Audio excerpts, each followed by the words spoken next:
Good evening, ladies and gentlemen. Welcome to Calls. This is the 2025 Sanderson Farms Initial Research Show. Hopefully you had a great Ryder Cup, made all of the correct wagers, and played all of the right players in your DFS lineups for the Ryder Cup. I must admit, I got a lot of things right. I didn't get everything right. I didn't play any DFS, didn't make any wagers, but I did pick the Europeans to win by the exact score, 15-13. I also had some very, very terrible recommendations, like Russell Hindley being the top debutante. A lot of other things that didn't go well. Scotty not being the top American, yada yada. But I will take some minor credit, I guess, in picking the winning score and the winning team. So congratulations to Team Europe. Let me know what you thought of the Ryder Cup. What did you think of Bethpage Black? What did you think of Keegan's captaining? What did you think of Luke Donald's captaining? All of that. And then what do you think of 2027 moving forward for the Ryder Cup? But of course, we are here tonight for the return of the PGA Tour, the FedEx Fall, the second event of the FedEx Fall, the Sanderson Farms Championship down in Jackson, Mississippi. We are going to get back to our regular schedule here at Calls, with Sunday being the initial research, Monday being the data dive, and Wednesday the DFS Tactics. So back to our regular schedule this week and moving forward until the end of the FedEx Fall. We have a lot to get into. Let's get into it. All statistics provided tonight and every night are from FantasyNational.com. It is the best golf analytic tool out there for your money. Go check out FantasyNational.com. You will not regret it. In the description of the video, there are links to all the social media, my X and Instagram, where I try to post research every Monday morning or afternoon regarding some course info, patterns of previous winners of the tournament of the week, some players in the field that also fit those patterns. We'll try to do something for the Sanderson Farms. Not sure if there's going to be a whole lot of consistency from year-to-year winners. But we'll definitely take a look at that and see if I can't get anything posted to social media. If you want to see the weekly research that I normally do on the PGA Tour, give me a follow at your preferred social media site. X is also where I place my weekly betting cards and top player usage in the DFS contests I play. That comes out every Wednesday after the DFS Tactics show. So if you want to see the players I'm wagering, using the most in my lineups, give me a follow over at X. And then lastly, for social media, Gabe's handle's in the description. Writes a great article called The Fringe. I can't recommend it enough. We did the 2025 Picks Challenge. We did a very special format or version for the Ryder Cup. Not going to do that for the FedEx Fall, as he's working on a few projects for the Fringe. But you really are missing out if you're not subscribed to his article. Make sure you're doing that, and follow him over on social media. Show him some support. Lastly, we are live. Chat's open. I want to hear from you all, in addition to any success that you had wagering-wise for the Ryder Cup, or otherwise, fantasy baseball, fantasy football, anything in that regard. Feel free to put your success into chat or into the comments. Want to be able to shout out members of the community who have success. And again, any commentary you want to provide, your thoughts on the Ryder Cup, and then moving forward for the Sanderson Farms, who do you think is the favorite, who should be the favorite? How do you think the course is going to play? What do you know of the Country Club of Jackson? All of that. Just put your thoughts and opinions in the chat. If you're not able to catch a show live, put your thoughts and opinions into the comments. I'll always get to those as well. So let's get into it. Let's do our initial research for the 2025 Sanderson Farms Championship. And we're going to start, as we always do, on a Sunday evening over at the GCSAA Tournament Fact Sheet. However, and apologies, let me get this out of the way, my speaker. Unfortunately, we do not have the GCSAA Tournament Fact Sheet for this year's Sanderson Farm. So I am going to be looking at last year's. I am not aware of any course changes but we simply just don't have the tournament fact sheet for the Sanderson Farms. We just have the Ryder Cup. I'll zoom out just very quickly so you all can see that. Nothing to do with the Sanderson Farms for this year.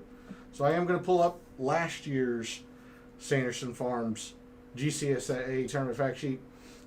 As previously mentioned, we are in Jackson, Mississippi at the Country Club of Jackson. This is originally a John Fott and Mike Gogol design. So I am not familiar with any other courses on the PGA Tour by these architects, so nothing to do with any architect filter in Fantasy National. The Country Club of Jackson is a pretty darn long course. Not the longest by any means, especially when you factor in par being 72, but this is over 7,400 yards. So we're looking at a traditional par 72, meaning 4 par 3s, 4 par 5s, 7,461 yards.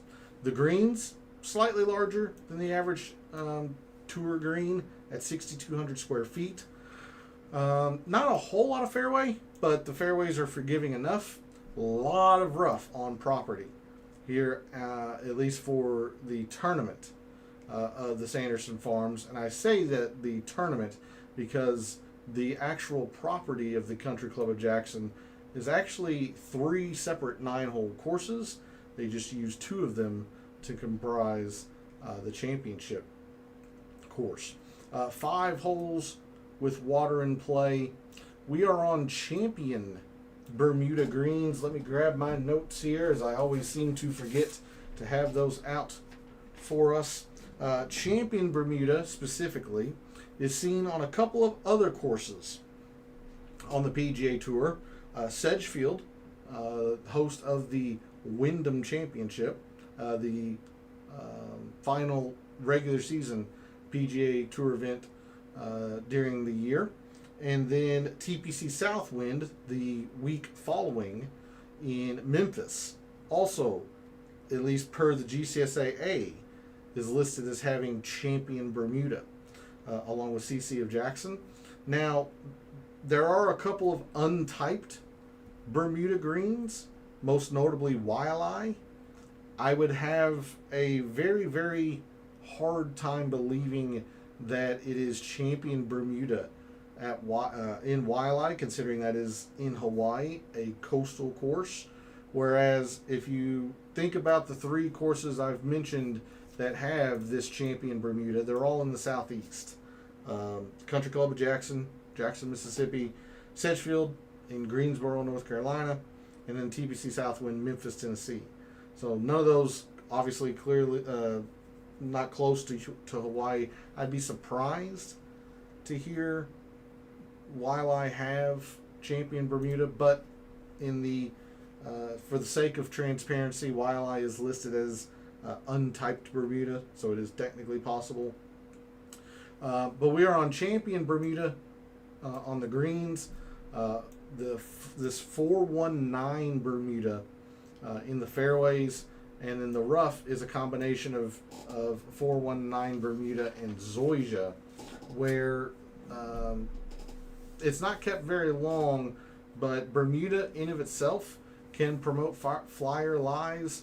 Zoysia is I don't want to say a difficult grass type to play out of, but it's certainly different.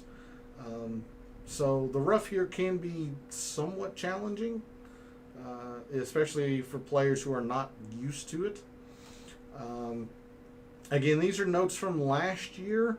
October is typically the driest month in the area, so barring hurricanes, of course, should normally be firm.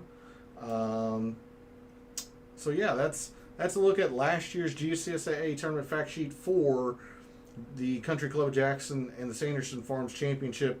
Of course, if we get this year's GCSAA tournament fact sheet released throughout the week, preferably tomorrow, I'll lead the show off with that. But as of now, we'll just have to go with this. And I have not heard of any course changes or renovations is the word I'm looking for. No redesigns or renovations that I have heard for the Country Club of Jackson. So there's a look at the GCSAA tournament fact sheet. We'll go to Fantasy National. And the players in the field this week for the Sanderson Farms. I'm going to scroll all the way down, and anybody who is starred at the moment is an alternate. Joseph Bramlett, Dylan Wu, Trace Crow, Piercy, Hadley, Laird, etc., etc. These are all alternates at the moment. There have been no field changes since the field came out Friday evening. So no field changes, but if you see any player starred tonight, that just means they're an alternate. No Ryder Cuppers in the field, with the exception for one. No American Ryder Cupper is playing. The lone Ryder Cup player, being Rasmus Højgaard, is in the field as of now. But a quick look at some of the top players in the field this week, in the past 36 rounds, which this is going, quite a bit back, to mid-May probably. 4, 8, 10, 14, 18, 22, 26, 28, 32, 36, yeah. For Akshay, it's the Charles Schwab. So we're looking, going back to May, which is a good, decent amount of time. But top players in the field this week, Akshay Bhatia, Tom Kim, Eric Van Rooyen. Celinda played well at the end of the year, but not necessarily a household name. Emiliano Grillo. Kevin Yu is our defending champion. Christian Bezuidenhout, decent name. Nikolai and Rasmus Højgaard are here. Michael Thorbjornsen, JT Poston, Matt Kuchar, Keith Mitchell. Again, this is indicative of fall events. Fall events do not attract the biggest and best names of the PGA Tour. So dealing with not necessarily an alternate field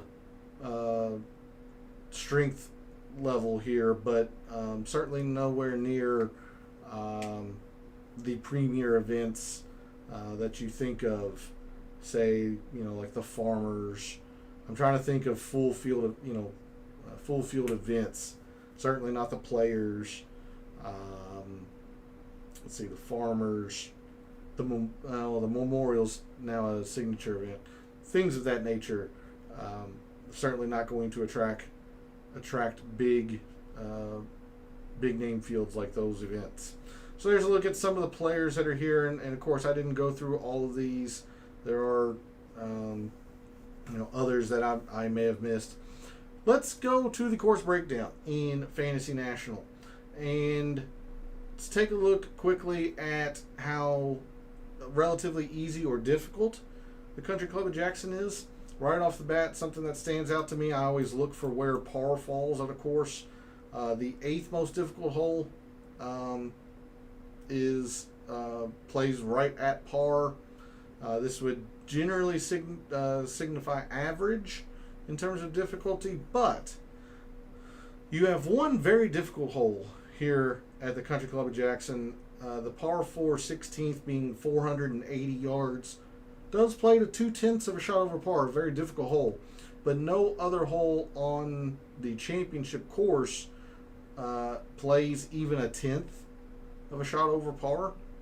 So really, you're getting into par being somewhat of a decent, if not disappointing, score, other than the par 4 16th. Whereas if you look at the other end of the spectrum, you've got a couple of par 5s here that play pretty darn easy. The easiest being the par 5 third, a little bit better than a third of a shot under par, a little bit worse than a third of a shot under par, 3/10.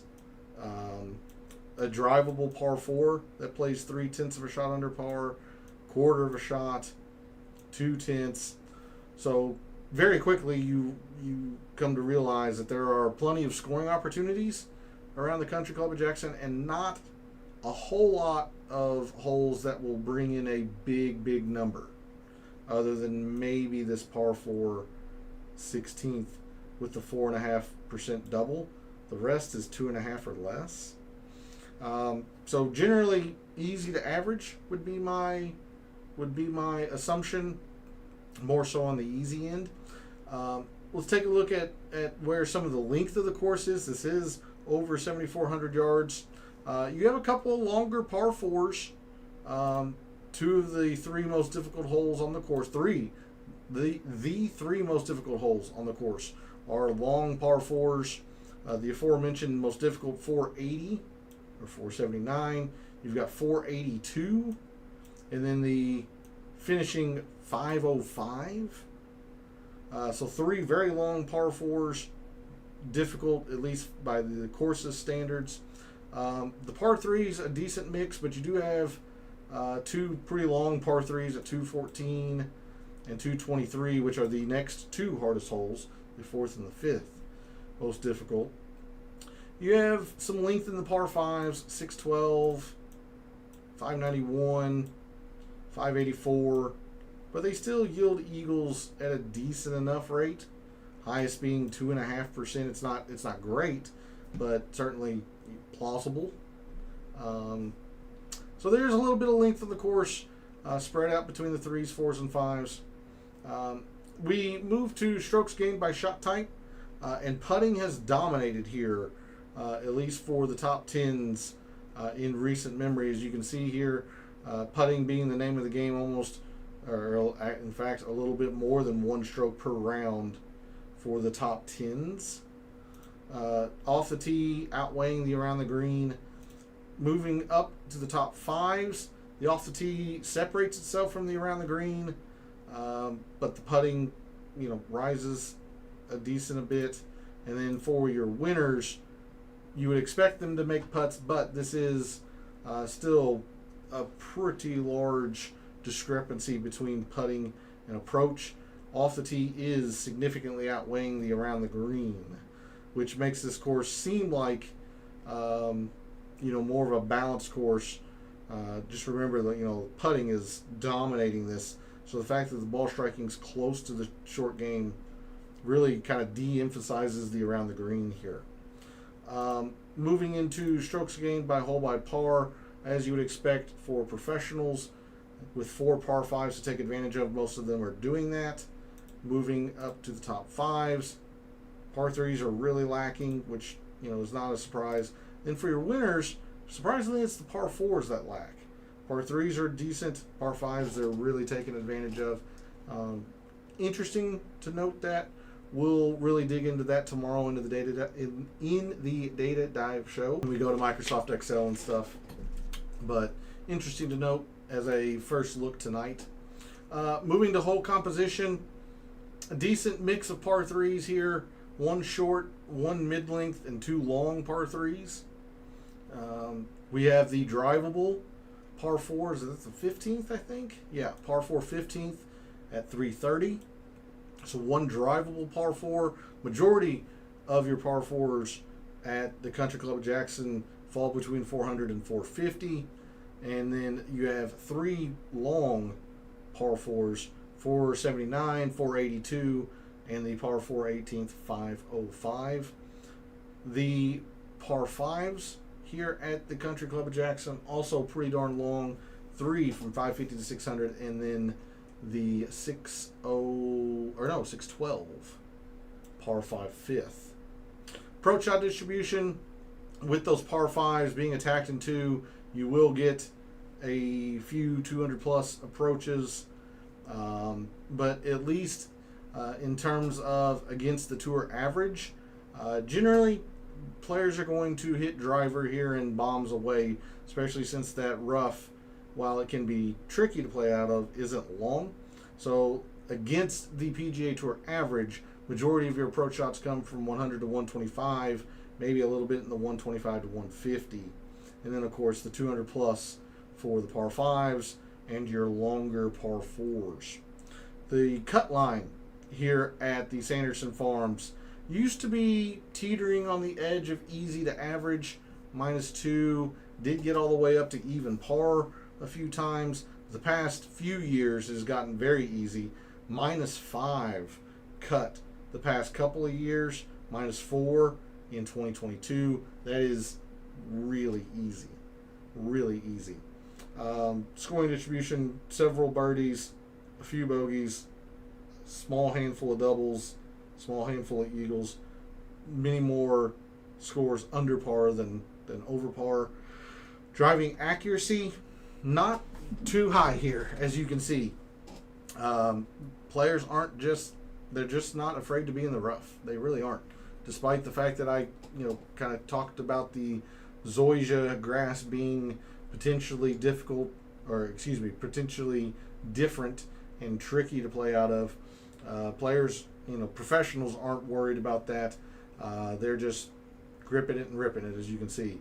286 here versus 283, which doesn't seem like much. It's a decent little bit. Accuracy, less here. Green regulation percentage is much higher here. Again, these greens are larger than the PGA Tour, or slightly larger than the PGA Tour average.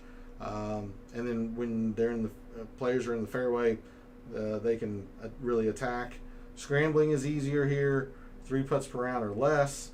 Distance is higher, and proximity is a little bit higher because you do have a fair number of 200 plus approaches, and in combination with slightly larger greens. So there's a look at the Fantasy National course breakdown. We'll come back. Actually, before we do that, let's take a look at the historic conditions, get a good feel for what we just looked at in terms of the course breakdown. As you can see, all 4 rounds were easy last year when Kevin Yu was your winner. In fact, if I open this tab, so Kevin Yu wins in a playoff over Bo Hostler. You had 7 players get to 20 under, several more in the very high teens. The year before that, Mackenzie Hughes, the cut was -5, yet Fantasy National listed those as average. And then 2 rounds of easy over the weekend, leading to another playoff of 17 under for Mackenzie Hughes. Sam Burns gets to 22. Sergio, 19. 18. So you're going to have to make your fair share of birdies here to contend. At least in the past 5 years, anywhere from 17 to 23 under is the winning score. 20 under, generally, in the top 5 or whatnot. All easy last year, all easy in 2022. What you're not seeing is difficult. That's what I can tell you. It's not difficult. You might get a few rounds of average, especially if some wind might pick up a little bit. But this is pretty darn easy in the right conditions. The rough, they have grown it the past few years because it used to be labeled as short. It's now average in terms of length. The greens are always lightning, so that is going to be something we're going to want to take a strong look at this week, is these lightning Bermuda greens. Even though, historically they were fast, starting in 2021, they were listed as lightning. A little bit of wind, no architect. So there's a look at some course conditions and tournament conditions for the Country Club of Jackson. Now we'll go to the player page view in Fantasy National. We're going to start with some kind of big picture view in a sense. Let's take a look at easy relative to par, and we'll really hone in on this starting probably tomorrow when we get a good look at the forecast. I always look at that starting on Mondays. I believe this is going to be enough rounds. Yeah, look at that. 36 rounds for Hadwin in terms of easy. So When rounds were easy relative to par in 2025, your top performers in the field for the Sanderson Farms: Akshay Bhatia, Isaiah Salinda, Aaron Wise, Tom Kim, Eric Van Rooyen, Kevin Roy, Cameron Champ, Sam Stevens, Kevin Yu, and Andrew Putnam are your top 10 when rounds were easy or have been easy in 2025. We'll also look at long courses. This is 7,461 yards. Might not play to that true length, considering the past several years. And the more I'm looking at this, the more I kind of don't want to look at this filter. Because look at that. Even though the official scorecard yardage might say 7,461, they have not actually played it to 7,461, going all the way back to 2019. So glad we, kind of took a look at that. I don't feel comfortable using this filter now. So we'll just stick to the easy in terms of big picture view filters. Of course, we'll look at Bermuda and Lightning when we get into putting. Nothing to do with Architect. This is, I believe, the only course in Mississippi. So not a whole lot there for that. So let's take a look at some specific strokes gained data. Start with off the tee. Your top off the tee players in 2025, at least the last 36 rounds: Kevin Yu, defending champion; Cameron Champ, Rico Hoey, Nicholas Norgard, Jesper Svensson, Isaiah Salinda, Pearson Coody, Davis Thompson, Alex Smalley, and Thomas Rosenmueller. I'd be willing to bet majority of these players are also pretty darn high in distance. So we'll take a look at that just very quickly. Norgard, Jesper Svensson, Thor Bjornsson. There's Rasmus Højgaard.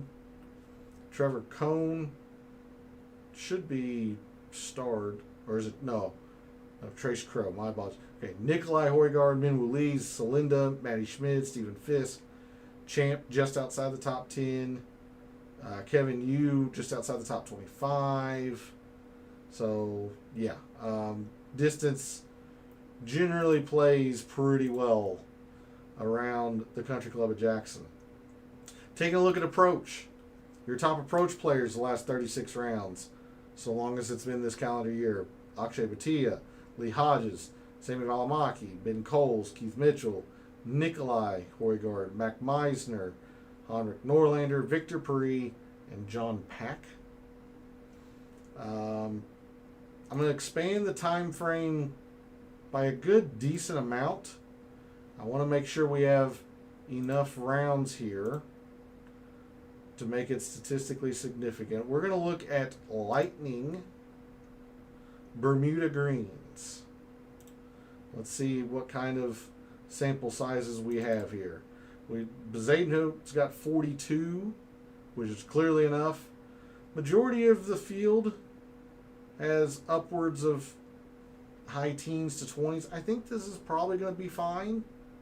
Of course, you have a few players who are, in the single digits still, but it can't be perfect. So your top putters on Lightning Bermuda greens the past, say, 3 years or so: Taylor Montgomery, Lonto Griffin, who played very well at the Pro Tour, Bo Hostler, Hayden Springer, Thor Bjornsson, Sam Ryder, Aaron Wise, Minwoo Lee, Christian Bezuidenhout, Andrew Putnam, and Brandt Snedeker.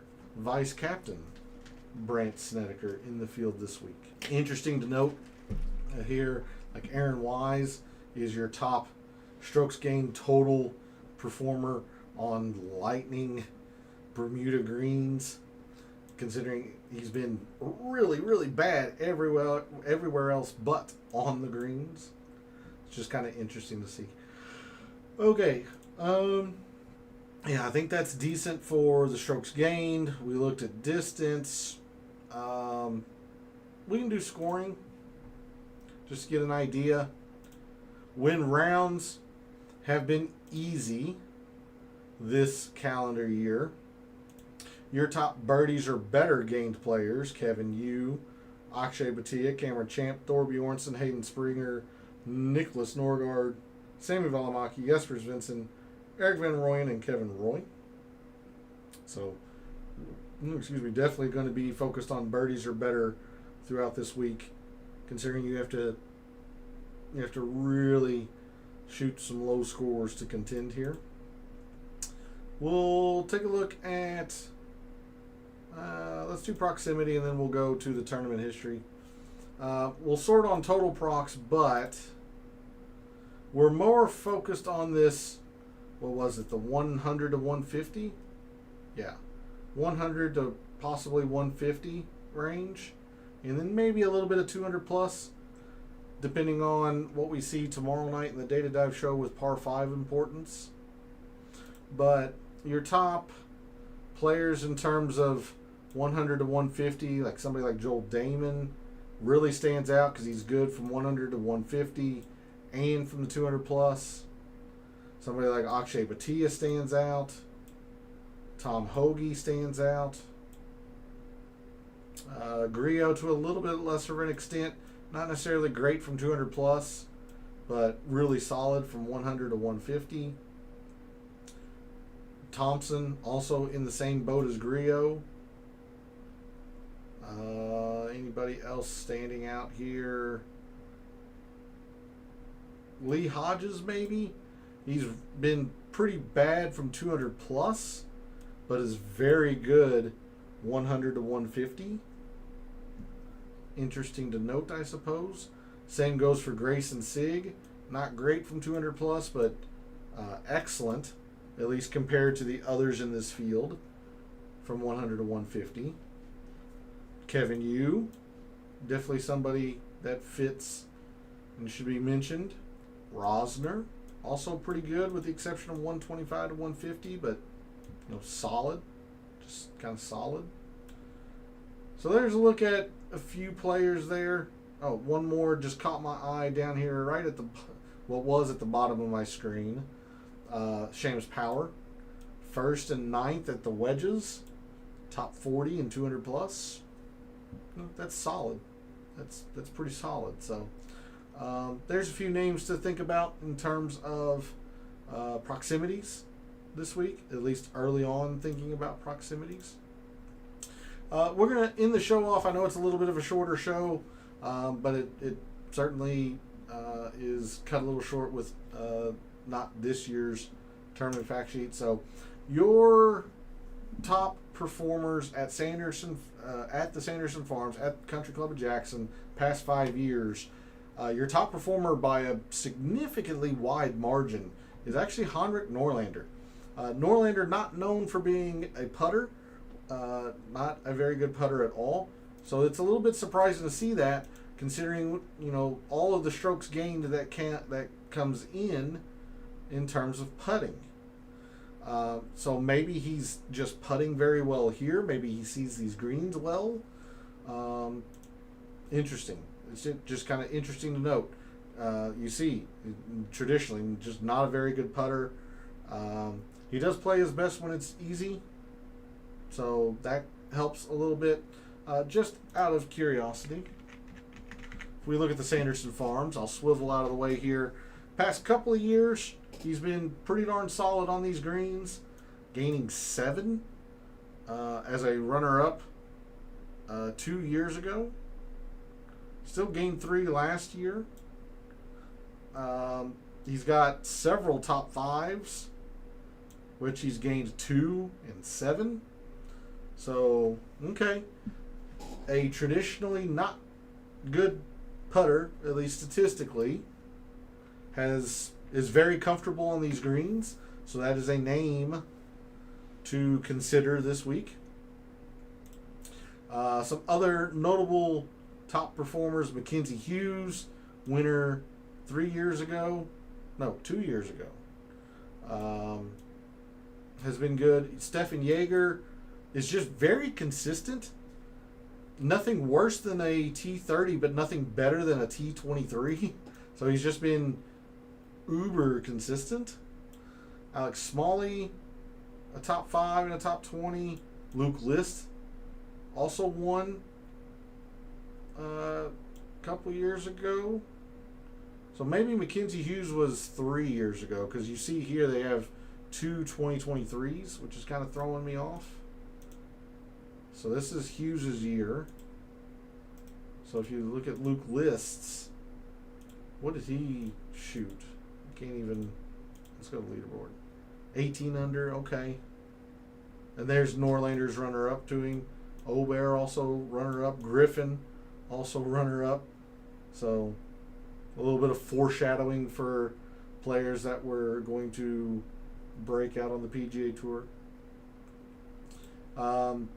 So Luke List is a former winner. Again, not known as a good putter. Griot has performed fairly well here. Garrick Higo, a 3rd and a top 20. Mark Hubbard, Hostler as a runner-up last year, or losing in the playoff last year. Some other names here: Matthew Neesmith is 4 for 5 with a top 10. Kevin Yu, clearly because of his win last year.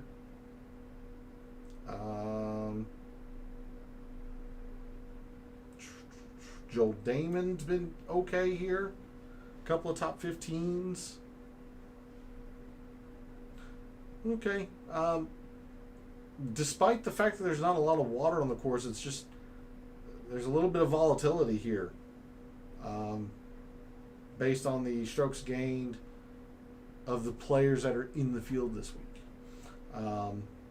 We take a look at the other side of the coin. Players who have not played well here: Zach Blair, 0 for 4. David Lipsky, 1 for 4. Max McGreevy's 0 for 3. Rico Hoey, it's only one tournament. He made the cut, but then was really, really poor over the weekend. Sam Ryder, 3 for 5, but lacking any, big finish. Adam Schenk has struggled here, 1 for 4. Keith Mitchell has struggled here. He did finish top 5 last year, but 3 missed cuts before that. No surprise to see Andrew Putnam fairly, low on the strokes gained total, especially at a course that might emphasize some off the tee. He is not an off the tee player. It's just not his game. So no surprise to see Putnam struggle here, perhaps. Other names, maybe. Garnett's played every year. Okay. Okay, as in he's not a name to get excited about, positively or negatively. Patton Kazire, top 15 last year, but really struggled before that. Davis Riley, look at this. Davis Riley, 1 for 5, top 20, and then the rest missed cuts. Grayson Sigg, a top 10, rest missed cuts. So there's a look at some of the players who have not played well, or who have and have not played well around the Country Club of Jackson. I think that's going to be it for the show this evening. Like I said, quite a bit shorter, but just a good way to start your week, get you thinking about some types of players and statistics that generally fare well around the course as you start thinking about some wagers and such when the sports book of your choice brings out their odds for the Sanderson Farms. I want to thank everyone for tuning in, watching, listening, supporting the channel, by liking the videos, commenting, and subscribing. I always appreciate it. I love what I do, taking a very in-depth look at golf statistics, giving you a statistician and data analyst view of what he sees, trying to help us all win a little bit of money in the process. A reminder that we're back on our regular schedule, so I will be back live tomorrow night for the Data Dive Show. So for all of the wagers that you made for the Ryder Cup, for all the DFS contests you played for the Ryder Cup, and until I see you tomorrow night for the Data Dive Show, may all your bets be profitable.